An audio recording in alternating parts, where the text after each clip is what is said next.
Aconteceu uma coisa muito curiosa. Eu estava a trabalhar lá com o fundo mesmo, estava a tentar fotografar uns desenhos na pedra que pareciam ilhas. E estava ali um bocado atarefado porque os fumos, havia muito vento e os fumos estavam constantemente a movimentar-se. E eu tinha uma trabalheira com o fotómetro porque havia mudanças de luz. E estava lá embaixo, no fundo, e aparece uma mãe, um miúdo, uma mãe e um filho. E eu estava pensando na altura do título do livro. E ouço, aquilo era para além de inverno, não é? Eu estava lá embaixo no fundão e ouço lá alguns, lá por cima, a dizer: mamã, mamã, vou lá na montanha que fume. E eu pensei assim: a montanha que fuma, maravilha, a montanha que fumega. Em português, para não cair tão mal, a montanha que fuma. Mas percebi que não funcionava. Então, o Cores da Terra foi escolhido porque, o título, porque de facto, não podia ser outra coisa, o que é que podia chamar ali? Fornas? Não. Porque há diversas cores nesta ilha, mas ali as cores são muito particulares.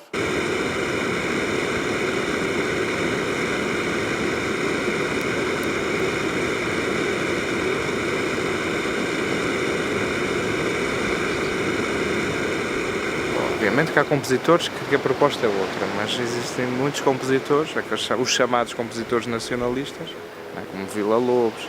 A gente escuta Villa-Lobos e não precisa saber se ele é do Brasil para perceber que aquilo tem a ver com elementos da música brasileira. A gente escuta Isaac Albéniz, vai perceber que aquilo tem a ver com Espanha, não é? E por aí vai, quer dizer, e a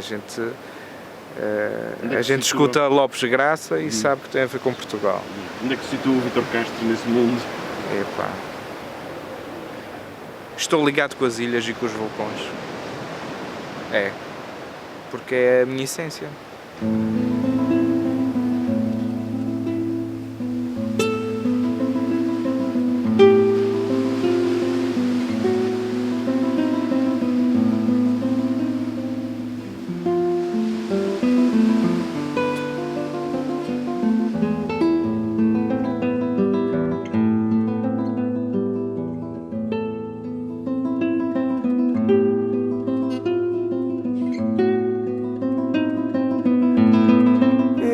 O desafio naquele cantinho, naquele fundo, é de facto a solidão. Mas eu gosto imenso de estar sossegado e fotografar sem barulho. E daí ter-me encantado estar numa companhia só das cores. E chegava-me, era bom, era cativante. E quando decidi que tinha acabado de fazer as fotografias, senti saudade. E depois, quando fiz a escolha, senti sempre necessidade de voltar e refazer coisas, não é? Só que nós temos que parar, não é? Temos que parar e temos que decidir. Lugar dos Dois Caminhos, quinta-feira, 18 de dezembro. Pelas 8 da manhã, começamos a subir a Canada da Serra. Às vezes o céu acorda desanuviado, outras como que prestes a desabar. E antes mesmo de chegarmos às charolesas do Zé Maria da Adega, há dois cerrados com Aberdeens e Red Angus, dispostas como que no xadrez, muito pretas umas, vermelhíssimas as outras. Quase todos os dias estão ali. Pastam numa serenidade conformada, até feliz, mas ao ver-nos dobrar na curva, duas delas erguem a cabeça com um ar inquiridor. Pelo menos duas. E eu pergunto-me, o que veem os animais quando nos veem passar? O que vê um bicho quando olha um homem? O que veem estas bezerras destinadas ao matadouro quando passamos os dois, eu e a Catarina, com roupas desportivas e um cão preso a uma trela? Conhecemos o que dos animais nos disse tanta literatura, mas em todos os casos o homem manteve-se no centro. A ratazana de Günter Grass, o cão de Thomas Mann, até a baleia de Ahab, todos eles existiram primeiramente em função de nós. A quinta de Orwell era uma metáfora para a nossa sociedade. Os patos e os ratos de Walt Disney assumiram formas humanas. E, todavia, alguma coisa eles hão de ver quando nos olham. Continuará o homem no centro do mundo? Continuará o sol no meio dos planetas? O que serão a dor e o prazer, exatamente? E o desejo? E a humildade? E o medo? E a melancolia? E essa fome sem remédio é que se chama poesia. A ciência estuda os animais sencientes, prova-nos que eles podem sentir e garante-nos que esse estado não está tão distante do pensamento quanto isso. Mas que papel representa no encontro assim a consciência? Que curiosidade, que perplexidade há naqueles olhares. Sobretudo, o que veem os outros animais quando olham o nosso cão e se apercebem que ele vive connosco, na nossa casa, segundo as nossas regras, comendo a nossa comida. A tal coisa que eu te digo das paisagens transversais, que é esse termo que eu arranjei, é como se isto fosse quase um corte geológico, estás a ver? Em que há aqui por baixo estas cavernas cheias de matéria magmática e gasosa, não é? Aqui o objetivo foi exatamente esse. Pois, isto foi fluindo e deu nisto, percebes? É uma coisa que é difícil de explicar, mas é o tal.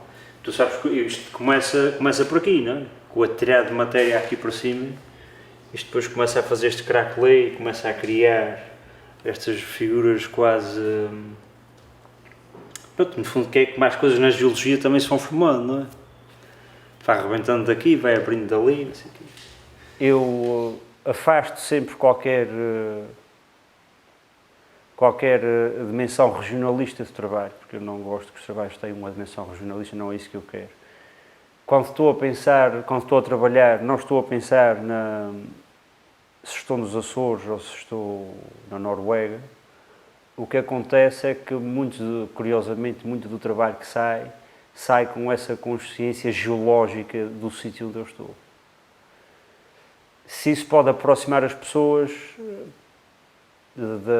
dessa realidade ambiental, acho que sim, porque quando os trabalhos são mostrados, às vezes até noutros sítios, as pessoas perguntam-me logo de onde é que eu sou para tentar perceber se há alguma marca ali. E acontece muitas vezes uma coisa curiosa, que é, quando eu digo eu sou dos Açores, as pessoas dizem que faz sentido com aquilo que está, apesar do meu trabalho não ser figurativo. Eu creio que é possível escrever-se aqui sem ter a consciência de que debaixo de nós a terra arde, e que é possível escrever aqui sem ter a consciência de que esse fogo que está sobre nós marca toda a paisagem e todo o nosso cotidiano.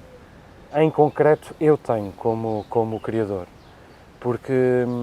precisamente porque os Açores da minha infância, os Açores dos anos 80 e 90, são, desde o início, a minha primeira matéria literária. Esses Açores, as pessoas que os habitavam, as suas rotinas, os seus lugares, toda a sua matéria sensorial.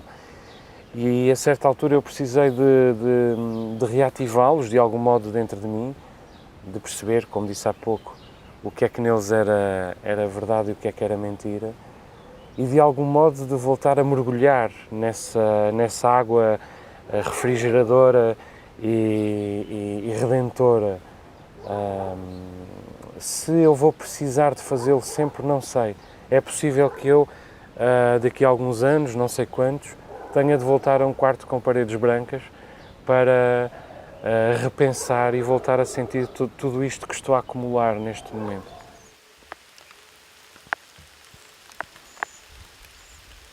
Eu recordo-me aproveitar o tempo, se estava nublado ou se chovia, aquele tipo de chuva miudinha. Eu tirava partido de cores frias. O fim de tarde, eu tirava partido das cores mais quentes, e inclusivamente tirava partido da exuberância das fumarolas, que ao fim da tarde, naquele lugar, é mais notória, quer dizer, tem mais força. Isto porque a luz está do lado oposto. Fui jogando durante esse tempo, porque eu senti necessidade de chegar, pois dizia há bocadinho, este tipo de fotografia de paisagem, esta fotografia em particular, de planos próximos também no conjunto paisagístico, neste caso das Furnas do Enxofre, torna necessário descansar, ser com calma.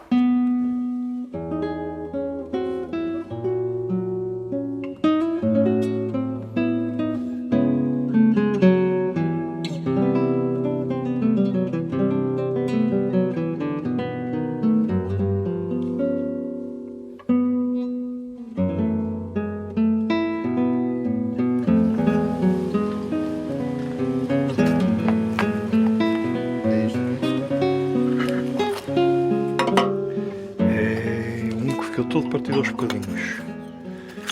Que é uma metalóisita, é isso. Esse é, mas ainda não é a temperatura. Esse, mas faltam aqui os bocadinhos. Esse é das formas do enxofre. Surpresas, surpresas, surpresas. É um barro a encolher 45%.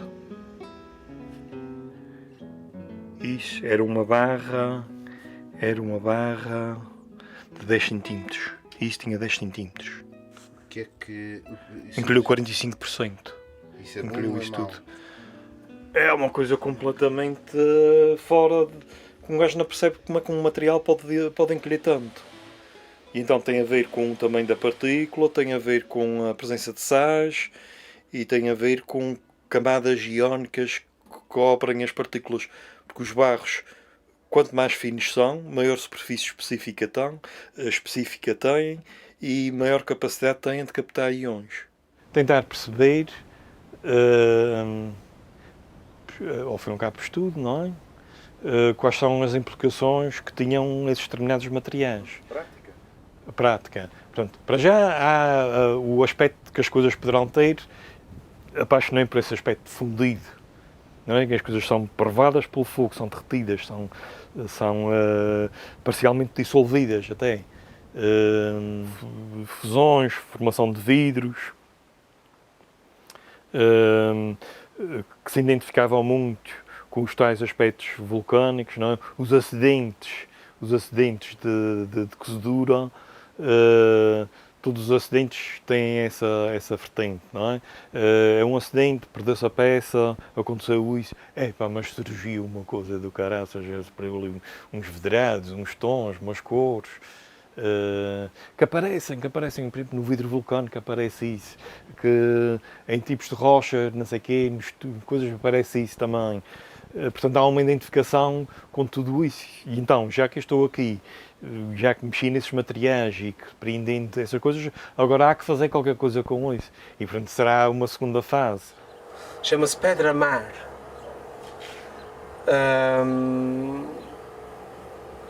Tu, que andas no calhau, percebes que tipo de pedra é esta? Um calhau rolado. E também sabes o que é trabalho louco. Não. Não sabes o que é trabalho louco? Não. Prontos, em linguagem fina diz-se patchwork, mas no Raminho a gente diz é trabalho louco. Eu penso que é de alguma maneira esta história da criação. Os vulcões são os criadores natos, não é? Isto que está aqui são vulcões. Os vulcões são a base disto tudo. O vulcão é o yin e o yang, não é? Destrói para criar. E é o mesmo que os artistas fazem, não é? É criar, é de alguma coisa fazer uma coisa nova. Ou seja, destruir algo que existia para fazer algo de novo. Dessa maneira, neste contexto, os vulcões e os artistas têm a mesma alma. Para mim, o principal é manter a natureza das pedras. As cores, as texturas, muitas vezes as formas e de alguma maneira dar o meu toque, realçar e buscar um pouco uma poesia formal, pode-se dizer.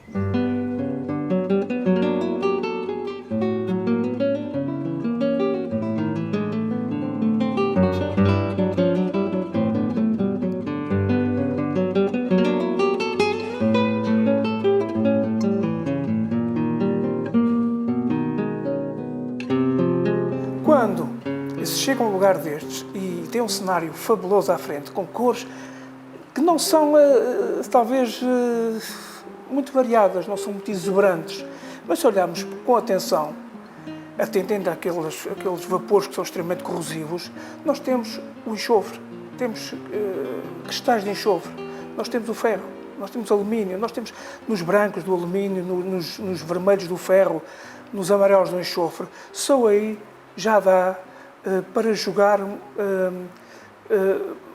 com o equilíbrio das cores daquele espaço. O que me encantou foi o pormenor. Quando eu ia entrando cada vez mais perto das rochas, quando ia percebendo a cor almagre, que é a primeira impressão que se tem, e aqueles caminhos começarem-me a dirigir para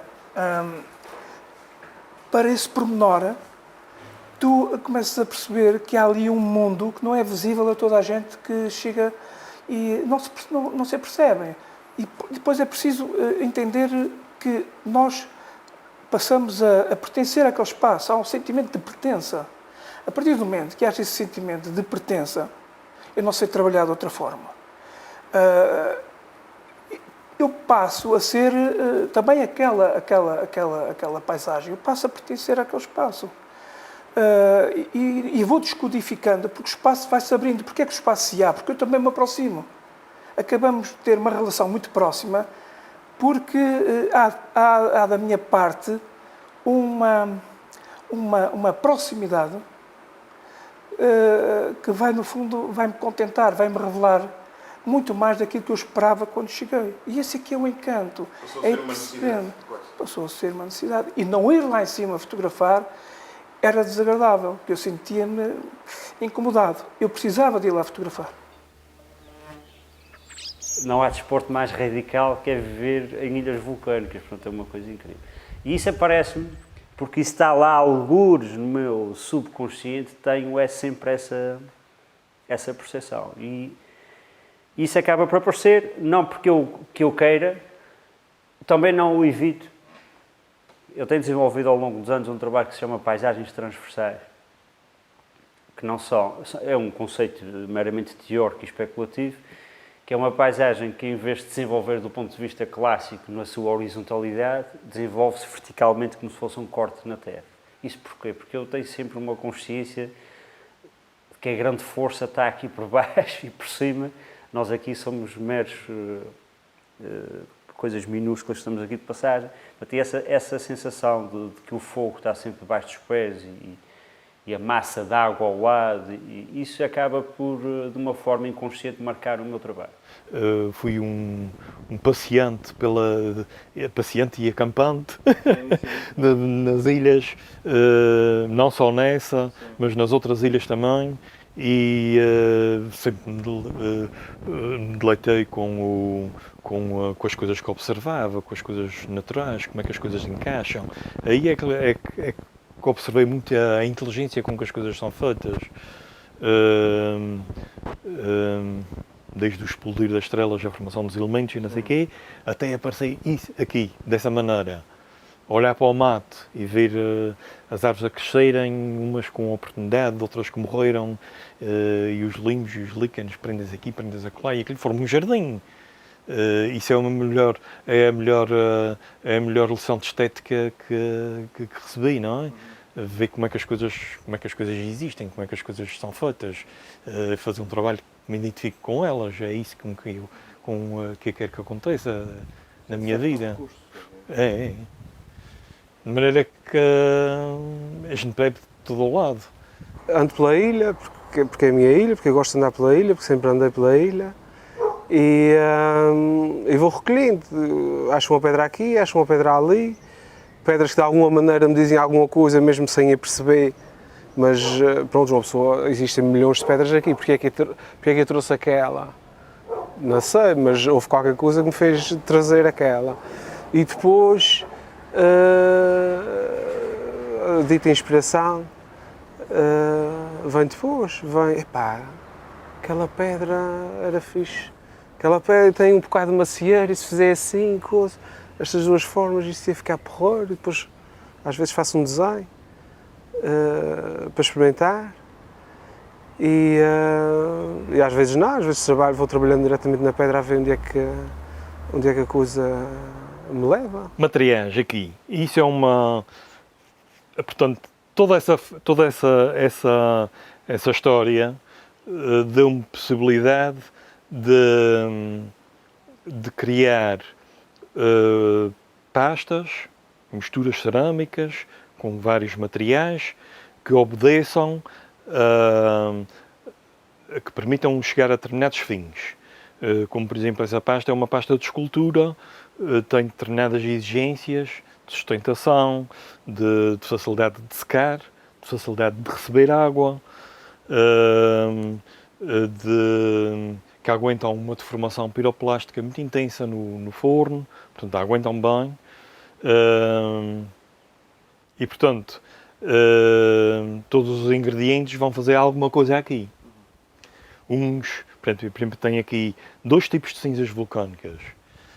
Um de mais alto ponto de fusão, mais relacionado com a pedra pómez, e outra mais relacionado com os nossos tufos, que têm um ponto de fusão muito baixo. Isso vai permitir com que o material fique mais rijo. O plastificante é o melhor plastificante que eu consegui arranjar, que é o Barro de Santa Maria. Eu estou interessado em todo o processo.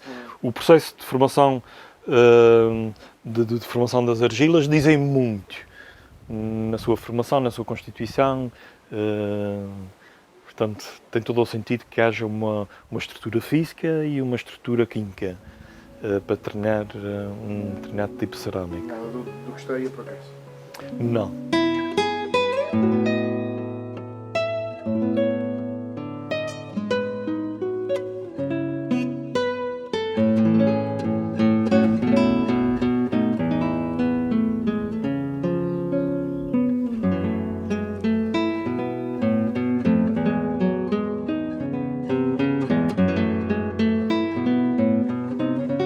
No caso, o Cores da Terra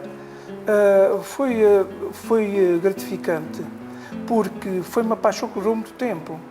E eu chegava lá, eu recordo perfeitamente de estacionar o carro e ir por aqueles caminhos fora com uma necessidade de chegar depressa. Ou porque a luz estava neste momento melhor, ou porque uma chuva caía e era importante para mim.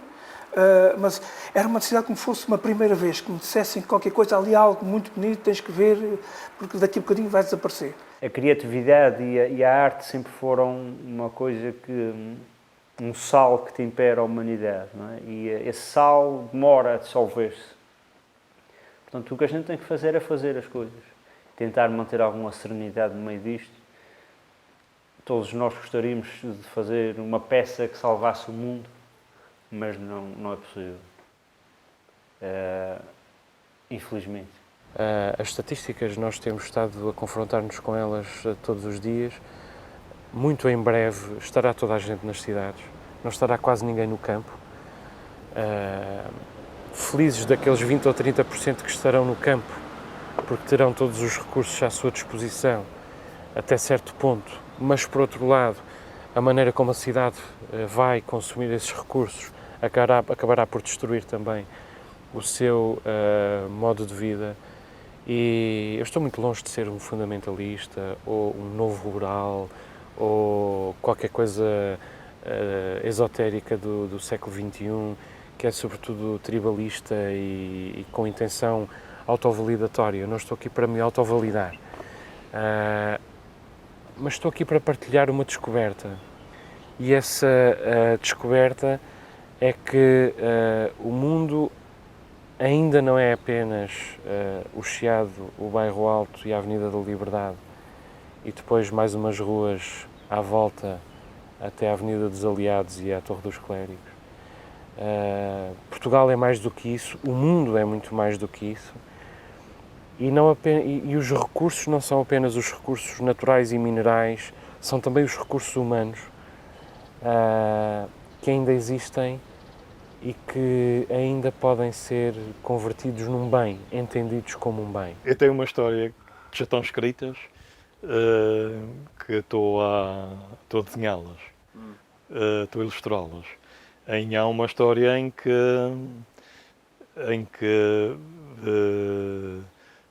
portanto, estou no paraíso. Portanto, toda a história se passa no paraíso, mas depois esse paraíso é destruído. Portanto, há um mega meteorito que cai e toda a gente vai ver o meteorito a cair. E portanto, nesse caso, eu acho que faria isso, se vier a tal onda gigante ou o tal meteorito, e quero vê-los, quero apreciá-lo até o último momento. Um funcionário das finanças que está por detrás de um guichê também pode fazer a sua parte. Um pescador que contacta apenas com 2 ou 3 pessoas por dia na sua faina diária também pode fazer a sua parte. Os escritores, os criadores têm as suas ferramentas, elas são muitas vezes utilizadas em favor de interesses mais ou menos evidentes, às vezes por uma questão de sobrevivência e porque a própria arte hoje em dia muitas vezes tem de submeter-se aos mecanismos da indústria, muitas vezes os próprios artistas têm de fazer concessões a esse nível. A solução não está nos artistas, a solução está nas pessoas, cada um apertando o seu parafuso. Agora é evidente que, como transformadores da matéria cotidiana, os criadores têm ferramentas suplementares. E depois podem-me dizer assim, então não fizeste nada, fiz o que podia, fiz o que podia, dava umas coisas a chamar a atenção ao nosso legado histórico. É isso mesmo, fiz a minha parte. Mas é só isso mesmo, cada um tem que fazer a sua parte. Isto pode parecer até um bocadinho egoísta, mas, quer dizer, não há... É isso, é cada um fazer a sua parte e deixar fluir. Mas é porque é preciso fazer. E não ficar, desistir com medo que já nem comum está a entrar no desatino total. Mostrar de onde venho, mostrar quem sou, porque é daqui que eu venho, é da natureza que eu venho e é uma parte muito grande de quem sou, porque as coisas que eu crio fazem parte de quem eu sou. E como eu falava há bocadinho sobre a paisagem, nós podemos englobar aqui, de facto, o mundo e a qualidade de viver neste mundo. É preciso olhar para isto. Mas ao contrário do que eu dizia há bocadinho, que fotografia de paisagem faz devagar, é preciso olhar para isto muito rapidamente, para que a paisagem permaneça. Percebes? Para que nós tenhamos tempo de sentarmos e observarmos as coisas. Observarmos a paisagem, observarmos as formas, observarmos qualquer sítio do mundo onde a paisagem ainda é importante, ainda está salvaguardada, com tempo. Mas para ter esse tempo para observar a paisagem é preciso ser rápido na tomada de decisões para a proteger. É? Mas não tenho muita confiança. Vais fazer a tua parte, não é? Tens feito a tua parte? Acho que sim. Se calhar fiz pouco. Se calhar fiz pouco.